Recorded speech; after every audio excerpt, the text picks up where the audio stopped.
கணிமிக்க அல்லாஹ்வின் நல்லடியார்களே, நபி ஸல்லல்லாஹு அலைஹி வஸல்லம் அவர்கள் வாழ்க்கையில் நமக்கு சொல்லித் தந்த லட்சோபலட்சம் ஹதீசுகளில் படிப்பினை பெற்று வாழக்கூடிய ஏராளமான ஹதீசுகள் நமக்கு முன்னால் விரவி கிடைக்கிறது. அதுல சிந்தனைக்காக வேண்டி ஒரு ஹதீஸையும் ஒரு வரலாறையும் நான் உங்களுக்கு நினைவுபடுத்துகிறேன். அல்லாஹ் ஜல்ல ஷானஹு தஆலா கேட்கக்கூடிய விஷயங்களில் நல்லவற்றை கொண்டு அமல் செய்யக்கூடிய, புரிந்து வாழக்கூடிய நல்ல நசீபை நம் அனைவருக்கும் தந்தருள்வானாக. நபி ஸல்லல்லாஹு அலைஹி வஸல்லம் அவர்கள் ஒரு ஹதீஸில் பேசுகிற பொழுது சஹாபாக்களிடத்தில் இப்படி சொல்லுவார்கள்: இந்த உலகத்தினுடைய வாழ்க்கை உங்களை விட்டும் பின்னோக்கி சென்று கொண்டிருக்கிறது. முதுபிரத்துன்னு சொல்லுவாங்க. முதுபிரத்துன்னா உங்களை விட்டும் உங்களுக்கு முதுகை காட்டி பின்னால் சென்று கொண்டிருக்கிறது துன்யாவினுடைய வாழ்க்கை என்பது. மறுமையினுடைய வாழ்க்கை உங்களை முன்னோக்கி வந்து கொண்டிருக்கிறது. எனவே நீங்கள் கூனு மின் அப்னாஇல் ஆகிரா, மறுமைக்கான மக்களாக உங்களை நீங்கள் மாற்றிக்கொள்ளுங்கள், அல்லது மறுமைக்கான மக்களாக நீங்கள் மாறிவிடுங்கள். வலா தக்கூனு மின் அப்னாஇத் துன்யா, உலகத்தின் மக்களாக, உலகத்தை நேசிக்கக்கூடிய மக்களாக நீங்கள் ஆகிவிடாதீர்கள் என்று சொல்லுவாங்க. இந்த ஹதீஸை நாம் மிக ஆழமாக, மிகவும் அழுத்தமாக நாம் புரிய வேண்டிய கடமை இருக்கிறது. நம்மில்ல பல நபர்கள் பிறந்த நாட்களை மகிழ்ச்சியோடு கொண்டாடுவார்கள். புதிதாக எனக்கு ஒரு வயது பிறந்திருக்கிறது என்று பிறந்த நாளை கொண்டாடுவார்கள். திருமணமாகி எங்களுக்கு 10 ஆண்டுகள் கழித்து 11வது ஆண்டு துவங்கி இருக்கிறது என்று மகிழ்ச்சியாக கொண்டாடுவார்கள். அல்லது புதிய வருடங்கள் பிறந்திருக்கிறது என்று சந்தோஷமாக கொண்டாடுவார்கள். ஒரு புதிய ஆண்டும் புதிய நாட்களும் நம்மை நோக்கி வருகையில் மக்கள் மகிழ்ச்சி அடைந்து கொண்டிருக்கிறார்கள். ஆனால் நபி ஸல்லல்லாஹு அலைஹி வஸல்லம் சொல்லக்கூடிய வார்த்தை, ஒரு பிறந்த நாள் உங்களை நோக்கி வருகிறது என்று சொன்னால் அது உலக வாழ்க்கை உங்களை விட்டும் பின்னோக்கி செல்வதற்கான அடையாளம். மௌத்தை நோக்கிய பயணத்தில் ஒரு ஆண்டை நீங்கள் செலவழித்து விட்டீர்கள் என்பதை நீங்கள் புரிந்து கொள்ள வேண்டும். துன்யாவின் வாழ்க்கை உங்களை விட்டும் பின்னோக்கி சென்று மறுமையினுடைய வாழ்க்கை உங்களை முன்னோக்கி வந்து கொண்டிருப்பதை நீங்கள் விளங்கிக் கொள்ளுங்கள். ரசூலுல்லாஹ் தொடர்ந்து ஹதீஸில் பேசும் பொழுது சொல்லுவாங்க, இந்த துன்யா என்பது அமல்களுக்கானது, கேள்விக்கானது அல்ல. லா ஹிசாப், இந்த துன்யாவில் கேள்வி இல்லை. நீங்கள் ஏன் தொழுகிறீங்கன்னு சொல்லி யாரும் உங்களை கேட்க முடியாது. ஏன் இஷ்டம் நான் தொழுவேன், தொழுவாமல் இருப்பேன், அதை கேட்பதற்கு நீங்கள் யார் என்று சாதாரணமாக கேட்டுவிட்டு கடந்து சென்று விடலாம். நபி ஸல்லல்லாஹு அலைஹி வஸல்லம் சொல்றாங்க, துன்யா அமல்களுக்கானது. இந்த அமல்களை நீங்கள் செய்து சேகரித்து எவ்வளவு முடியுமோ அவ்வளவு நீங்கள் தயார்படுத்திக் கொள்ளுங்கள். நாளை மறுமை என்பது கேள்விக்கானது. அங்கே உங்களுக்கு அமல்கள் என்பது கிடையாது. மௌத்தா போய் கபரில் வச்சதுக்கு அப்புறம் கபரில் நான் தனியாக தான் இருக்கிறேன் என்று அமர்ந்து குர்ஆன் ஓத முடியாது, அமர்ந்து நோன்பு வைக்க முடியாது, கபரில் போய் தொழுக முடியாது, கபரில் போய் ஸகாத் கொடுக்க முடியாது, ஒன்றும் செய்ய முடியாது. ரசூலுல்லாஹ் சொல்றாங்க, நாளை மறுமையினுடைய நாள் என்பது கேள்விக்கானது. அங்கே அமல் கிடையாது. துன்யாவிலே அமல் இருக்கிறது, இங்கே கேள்வி இல்லை என்று ரசூலுல்லாஹ் இந்த ஹதீஸை சொல்லிவிட்டு சொல்லுவாங்க, ஒரு மனிதன் மரணிக்கிற பொழுதே அவனுடைய கியாமத் ஆரம்பித்து விடுகிறது. நாம் என்ன நினைக்கிறோம், மறுமை நாள் கியாமத்னு சொன்னா தஜ்ஜால் வரணும், யாஜூஜ் மாஜூஜ் வரணும், அதே போல இமாம் மஹதி அவர்கள் வர வேண்டும், சூர் ஊத வேண்டும், நட்சத்திரங்கள் எல்லாம் தவிடுபொடியாக வேண்டும், துன்யாவில் சூரியன் கிழக்கில் உதிக்க வேண்டும், மேற்கில் உதிக்க வேண்டும் என்றெல்லாம் நாம் நினைத்து கொண்டிருக்கிறோம். ரசூலுல்லாஹ் சொல்றாங்க, கியாமத் என்பது ஒரு மனிதன் மரணிக்கிற பொழுது அவனுக்கு கியாமத் ஆரம்பமாகிவிட்டது. உலகம் அழிந்து கியாமத் ஆரம்பம் என்பது மரணத்தில் இருக்கிறது. எனவே நீங்கள் வாழுகிற காலத்திலே மறுமையை சிந்தனையில் வைத்து நீங்கள் வாழுங்கள். துன்யாவின் மக்களாக ஆகிவிடாதீர்கள்.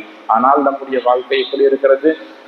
கண் விழித்த உடனேயே இன்றைக்கு யார் யாரை பார்க்க வேண்டும், என்னென்ன செய்ய வேண்டும், எவ்வளவு வியாபாரம் செய்யணும், யாருக்கு சரத்தை கொடுக்கணும், யாரிடத்தில் சரத்தை வாங்கணும், யாரிடத்திலிருந்து நமக்கு எவ்வளவு வர வேண்டி இருக்கிறது, எங்க போகணும், எங்க வரணும் என்கிற எல்லா விஷயத்திற்கும் நாம் ஒரு பட்டியலை தயார் செய்கிறோம். ஆனால் இன்றைக்கு நேற்றையை விட இன்றைக்கு இபாதத்தில் ஏதாவது ஒரு விஷயத்தை கூடுதலாக செய்ய வேண்டும் என்கிற சிந்தனை மக்களிடத்தில் வருவதில்லை. நேற்று 5 வக்தில் ஒரு வக்து விடுபட்டு விட்டது, இன்றைக்கு நாம் விடுபட்ட வக்தை கலா செய்வதோடு விடாமல் தொழுக வேண்டும் என்கிற சிந்தனை நமக்கு வருதான் கேட்டா நிச்சயமாக இல்லை. இதைத்தான் ரசூலுல்லாஹ் சொல்றாங்க, கூனு மின் அப்னாஇல் ஆகிரா, மறுமைக்கான மக்களாக நீங்கள் வாழ்ந்து கொள்ளுங்கள். துன்யாவில் வாழுகிற பொழுது யாருக்கும் அநியாயம் செய்து விடாதீர்கள். என்ன காரணம்? அது உங்களுடைய மறுமையை பாதிக்கும்.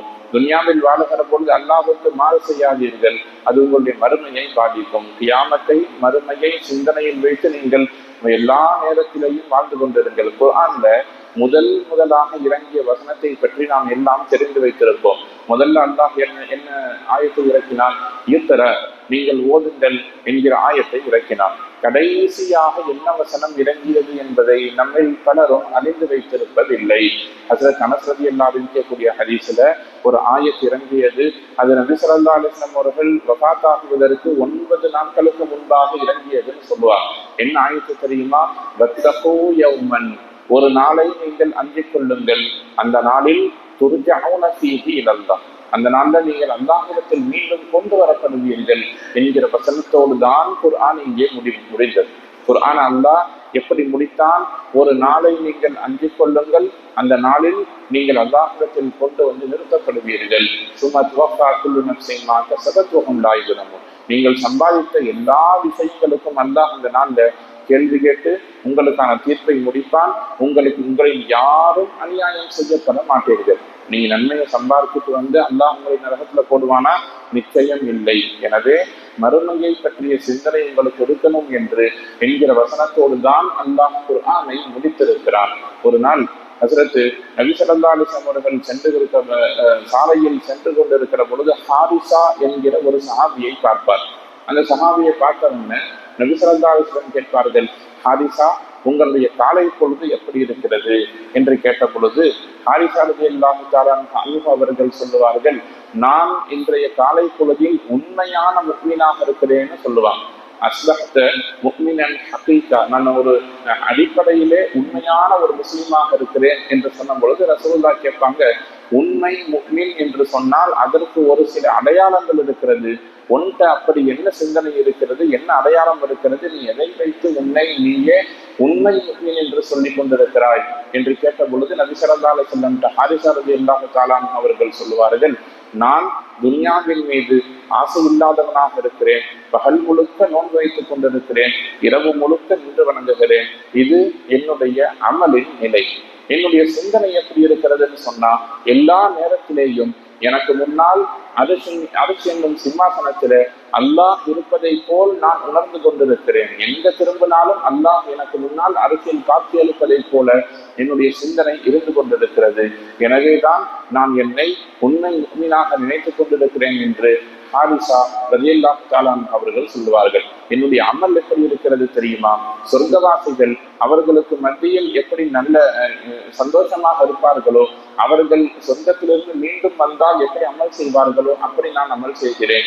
நரகவாசிகளை கொண்டு போய் நரகத்தில் போட்டுவிட்டு மீண்டும் துன்யாவில் விட்டா எப்படி அமல் செய்வார்களோ அப்படி நான் அமல் செய்கிறேன் என்று ஹாரிசா ரலியல்லாஹு தஆலா அவர்கள் சொன்ன பொழுது நபி ஸல்லல்லாஹு அலைஹி வஸல்லம் சொல்லுவாங்க, நீ ஒரு உண்மையான அந்தஸ்தில் இருக்கிறாய், இதன் மீது நீ நிரந்தரமாக இருந்து கொள் என்று ஹாரிசா ரலியல்லாஹு ரசூலுல்லாஹ் உபதேசம் செய்வார்கள். இப்படித்தான் நம்முடைய சிந்தனை இருக்க வேண்டும், நம்முடைய செயல்பாடு இருக்கணும், நம்முடைய அமல் இருக்கணும் என்பதை ஹஜ்ரத் ஹாரிஸா ரலியல்லாஹு தஆலா அவர்கள் விளக்கியதை நபி ஸல்லல்லாஹு அலைஹி வஸல்லம் அவர்கள் அங்கீகரிப்பார்கள். எனவே துன்யாவில் வாழுகிற பொழுது நம்முடைய சிந்தனையில் அல்லாஹும் ரசூலும் மறுமையும் மௌத்தும் நிறைந்திருந்தால் துன்யாவும் ஒரு மனிதனுக்கு சைரானதாக இருக்கும், மறுமையும் ஒரு மனிதனுக்கு சைரானதாக இருக்கும்.